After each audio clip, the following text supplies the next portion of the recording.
You kept the peace. You stayed calm when they raged. You gave grace when they gave cruelty. And somehow, you were the problem. You started questioning your own memory, your own feelings, your own sanity, and the worst part of you still wanted to save them. Most people think the empath is the victim, powerless and always losing. But that's not the full story. A truly evolved empath doesn't just survive a narcissist.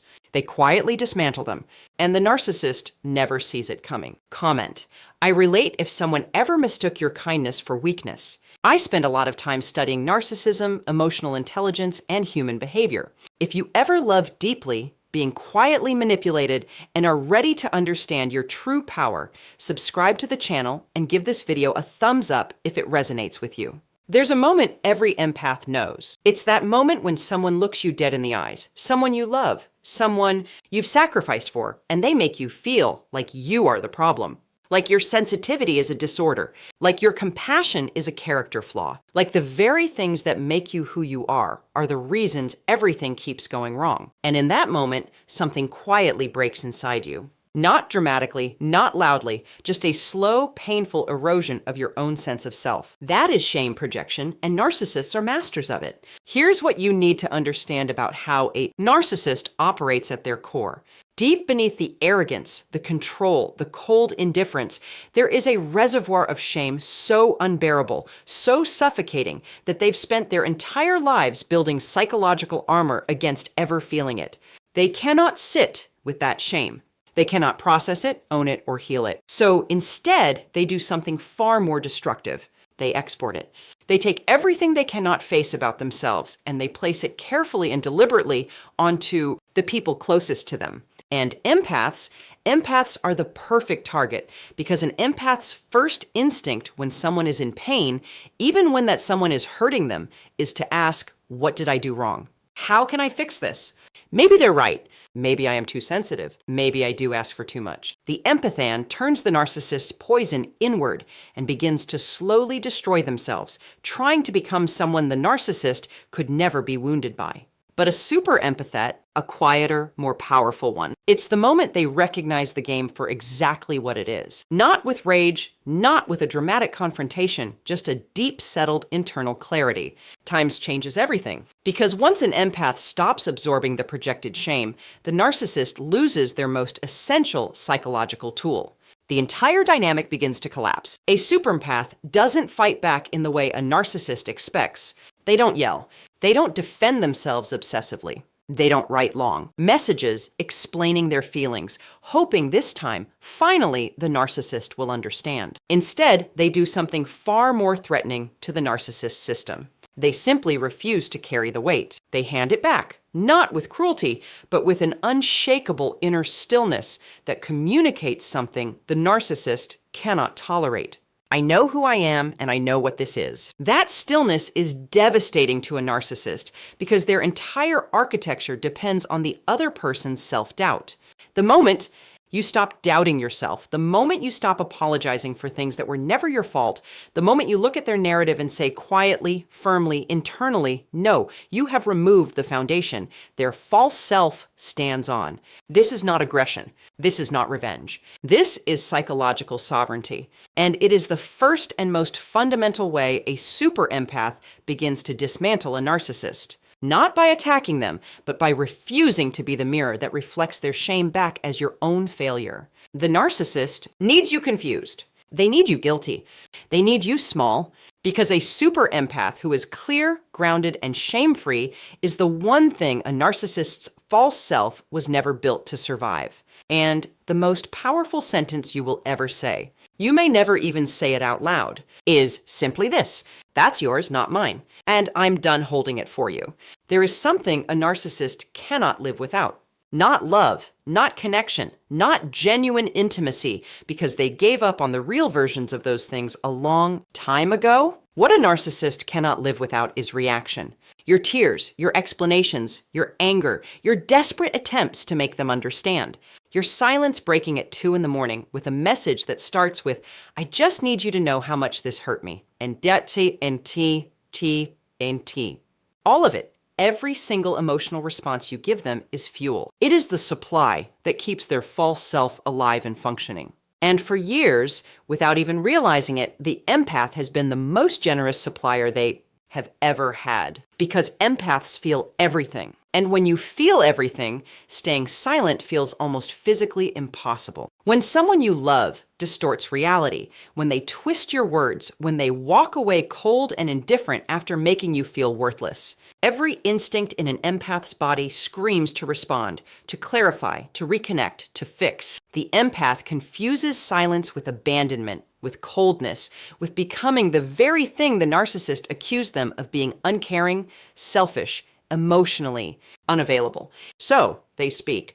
They always speak, and the narcissist feeds. But a super empath learns one of the most difficult and most powerful truths in any relationship with a narcissist. Your silence is not cruelty. Your silence is clarity. And in the hands of someone who finally understands what is happening, silence becomes the most psychologically precise tool available. This is not the silence of someone who is shutting down, running away, or losing the emotional plot. This is radical silence. Intentional, conscious, chosen. It is the silence of someone who has decided that their energy, their words, their emotional depth, none of it will be handed to someone who uses it as ammunition. It is the silence that says, without a single word, I see exactly what you are doing and I am no longer going to participate. And that silence does something to a narcissist that almost nothing else can. It starves them. The narcissist is built for reaction. Every provocative comment, every cold withdrawal, every subtle dig, disguised as a joke, all of it is designed to pull a response from you because your response, whether it is anger or tears or anxious over-explanation, confirms their power. It tells them they are still the center of your emotional world. It tells them you are still engaged, still trying, still theirs. The moment that stops, the moment you meet their peroration with calm, grounded, unshakable silence, the entire power structure shifts in a way they are completely unprepared for. A narcissist faced with genuine silence does not become peaceful. They escalate. They push harder. They become more provocative, more dramatic, sometimes even more cruel because they are desperately trying to get the machine running again. And this is the moment a super empath theist must hold the line more firmly than ever before. Because the escalation is not proof that you should respond. It is proof that the silence is working. What makes this radical rather than ordinary is the internal state behind it. The super empath is not silent because they are defeated. They are not silent because they have nothing to say. They are silent because they have finally understood that some people do not deserve access to the depth of what they carry inside. That not every wound needs to be explained to the person who caused it. That the most powerful response to manipulation is often the response that never comes. Silence in the hands of a super empath is not emptiness. It is a full, deliberate, psychologically devastating withdrawal of the one thing the narcissist has always taken for granted: your endless, exhausting, beautiful willingness to keep showing up and feeling out loud. And when that stops, the narcissist is left alone with the one thing they have spent their entire life running from themselves. There is a technique so quietly powerful, so psychologically precise, that when a super empath begins to use it, the narcissist experiences something they are almost entirely unequipped to handle: the feeling of being on the other side of their own behavior. Not through aggression, not through imitation for the sake of revenge, but through a calm, deliberate, almost clinical reflection of exactly what the narcissist has been doing AGOA all along. And the reason it works so devastatingly well is because the narcissist never, not once, expected the empath to stop absorbing and start reflecting. To understand why this is so effective, you have to understand something fundamental about how a narcissist experiences their own behavior. They do not see it the way you see it. When they withdraw affection to punish you, they experience that as power. When they give you the cold shoulder after you've expressed a need, they experience that as control. When they answer your vulnerable question with a one-word response and then disappear into their phone, they experience that as dominance. But here is the critical thing. They have never had to feel what that behavior actually does to another person, because you, the empath, always closed the gap. You always came toward them. You always made sure the silence didn't last too long. The distance didn't grow too wide. The disconnection didn't become permanent. You managed the emotional temperature of the entire relationship so consistently and so selflessly that the narcissist never once had to sit inside the experience of their own coldness until the super empath decides to stop closing the gap. This is what surgical mirroring looks like in practice. It is not petty. It is not performed with visible satisfaction or smug energy, because the moment it becomes about winning, it loses its power and becomes a game the narcissist can engage with on familiar terms. Instead, it is quiet. It is measured. When the narcissist gives one-word answers, the super empath gives one-word answers. When the narcissist is emotionally unavailable, the super empath becomes genuinely focused on their own world and stops performing availability. When the narcissist cancels plans without real explanation, the superempathy begins to protect their own time with the same unapologetic ease. And what happens inside the narcissist when this begins is deeply revealing. They become uncomfortable in a way they cannot immediately name. They may become irritable, more demanding, suddenly more interested in connection, because the dynamic they depend on is no longer functioning the way it should. The empath is supposed to pursue. The empath is supposed to need. The empath is supposed to be the one who cannot bear the emotional distance. When that flips, the narcissist is standing in unfamiliar psychological territory. And their first instinct is almost always to try to pull the empath back into the old pattern. They may suddenly become warmer, more attentive. They may bring up conversations they previously stonewalled. They may accuse the empath of being cold, distant, or changed, which is perhaps the most psychologically fascinating moment of all, because they are describing with perfect accuracy exactly what they have been doing for months or years. And they have absolutely no awareness of the irony. This is what makes the super empathy mirroring so precise and so powerful. It holds up a mirror without commentary. It lets the narcissist's own behavior speak for itself, reflected back through the actions of someone who has finally decided to stop living by a different set of rules than the one being imposed on them. There is no argument.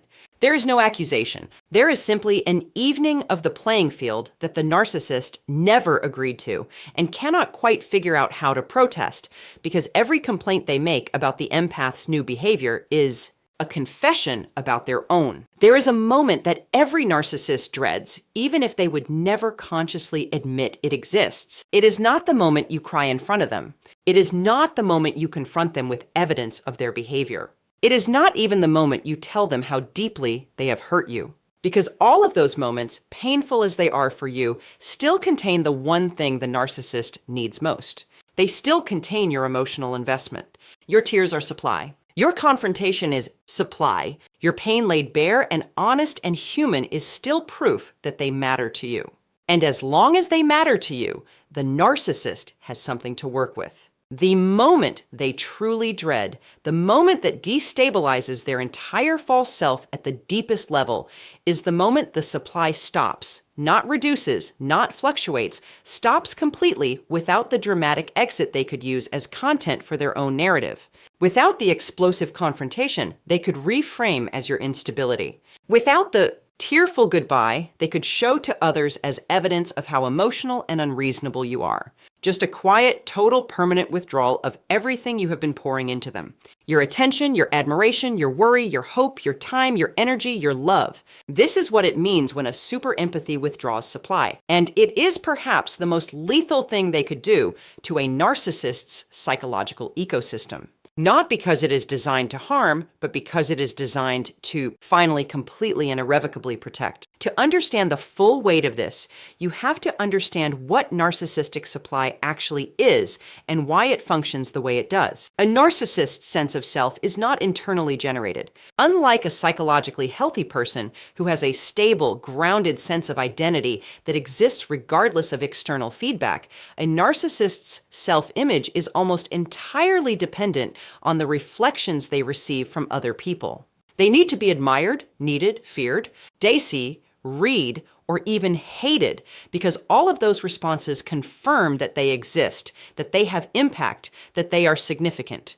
Without that external reflection, the narcissist's false self begins to crack. The emptiness they have been running from their entire life starts to surface. And that emptiness is so unbearable to them that they will do almost anything to refill it. For years, the empath has been the primary source of that refilling. Not because the empath is weak, but because the empath is abundant. They have an enormous capacity for emotional generosity, for seeing the best in people, for believing in the potential of connection even when the evidence suggests they should walk away. The narcissist found in the empath an almost inexhaustible well. Someone who would keep giving, keep forgiving, keep returning, keep hoping. And they drew from that well constantly, carelessly, and without gratitude. The superempath's withdrawal of supply is the sealing of that well. And what makes it so psychologically complete is not just the withdrawal of positive attention. It is the withdrawal of all attention. The superempath stops being moved by the narcissist's charm when they cycle back into their loving phase. They stop being wounded by the narcissist's coldness. They stop tracking the narcissist's moods, anticipating their reactions, adjusting their behavior to manage the emotional climate. They stop, in the most fundamental sense, being organized around the narcissist's needs. Their emotional world quietly but completely re-enters back toward themselves, back toward people who are capable of genuine reciprocity, back toward a life that was always waiting for them on the other side of this exhausting dynamic. And the narcissist, for perhaps the first time, finds themselves genuinely powerless because every manipulation they reach for requires a response to act. To Vate, the silent treatment requires the empathy to pursue. The sudden warmth requires the empathy to soften. The rage requires the empathy to apologize. The victimhood requires the empathy to rescue. But a super empath who is fully withdrawn supply does none of these things. Not out of hatred, not out of calculated revenge, but out of a profound, hard-won indifference that communicates the one truth a narcissist can never fully recover from hearing: "You no longer have the power to move me." And in that indifference lives the most complete and final form of freedom an empath can claim. There is a kind of transformation that happens quietly. It does not announce itself. It does not arrive with a dramatic turning point or a single conversation that changes everything. It happens slowly in the private interior of someone who has been through enough, felt enough, lost enough, given enough, that something deep inside them shifts permanently. Not into hardness, not into bitterness, not into the cold, closed-off version of themselves that the narcissist always accused them of being capable of becoming, but into something far more dangerous to the narcissist world. An unshakable, radiant, self-possessed wholeness that no manipulation can penetrate, no withdrawal can destabilize, and no cruelty can reduce. This is what it means to become emotionally untouchable. And it is the final and most complete way a super empathy destroys a narcissist. Not through confrontation, not through strategy, not even through any conscious decision to win, but simply by growing into a version of themselves that the narcissist's entire toolkit was never designed to handle. To understand why this is so devastating to a narcissist, you have to understand what they were always actually threatened by. Not the empath's weakness, but their potential. A narcissist is drawn to empaths precisely because of their depth, their warmth, their emotional intelligence, their capacity for loyalty and love. These qualities are magnetic, but they are also qualities the narcissist immediately sets about trying to contain. Because an empath who is fully expressed, fully confident, and fully aware of their own value is an empath, the narcissist cannot control. So the work begins early. The subtle erosion of self-worth, the quiet installation of self-doubt, the slow replacement of the empath inner voice with the narcissist's critical narrative. The goal, whether conscious or not, is to keep the empath in just small enough to stay. Just uncertain enough to need the narcissist's approval. Just wounded enough to believe that this relationship is the best they can hope for. But growth has a way of happening anyway, especially in people who feel deeply, because the same sensitivity that made the empath vulnerable to the narcissist's manipulation is also the sensitivity that eventually makes them impossible to keep unconscious. They feel the wrongness of the dynamic more acutely than most people would. They notice the patterns. They lie awake at night, not just hurting, but wondering, questioning, slowly assembling a picture that becomes impossible to unsee. And once an empath truly sees, once they understand not just what happened to them, but why and how and what it revealed about their own worth, they begin to grow in a direction the narcissist cannot follow. That growth looks different for every empath.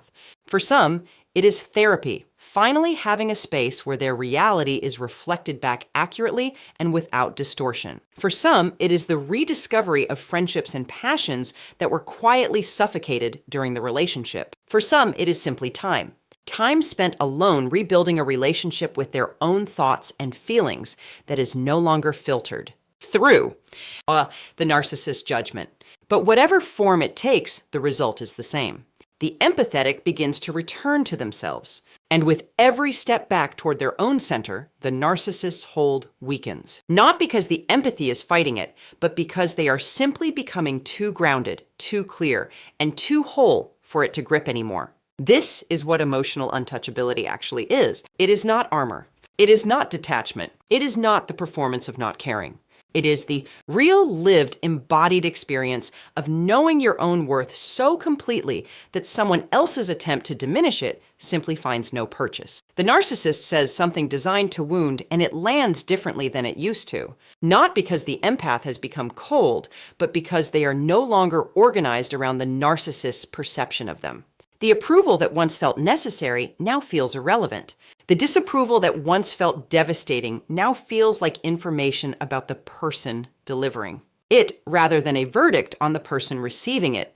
And the narcissist watching this transformation experiences something they are profoundly unequipped for irrelevance. Because a super empath who has outgrown the dynamic, who has reclaimed their identity, who is building a life rich with genuine connection, purpose, and self-respect, is not someone who can be hooked back in with the old patterns. They have simply moved to a level of emotional and psychological development that the narcissist trapped in their own. Arrested, defended, shame-bound interior world cannot reach. And that distance, not the distance of rejection, but the distance of genuine growth, is the most complete and final destruction a super empathy can bring to a narcissist's world. Not by tearing them down, but by rising so fully into themselves that the narcissist's entire reality, built on the foundation of other people's smallness, simply no longer has anywhere to stand.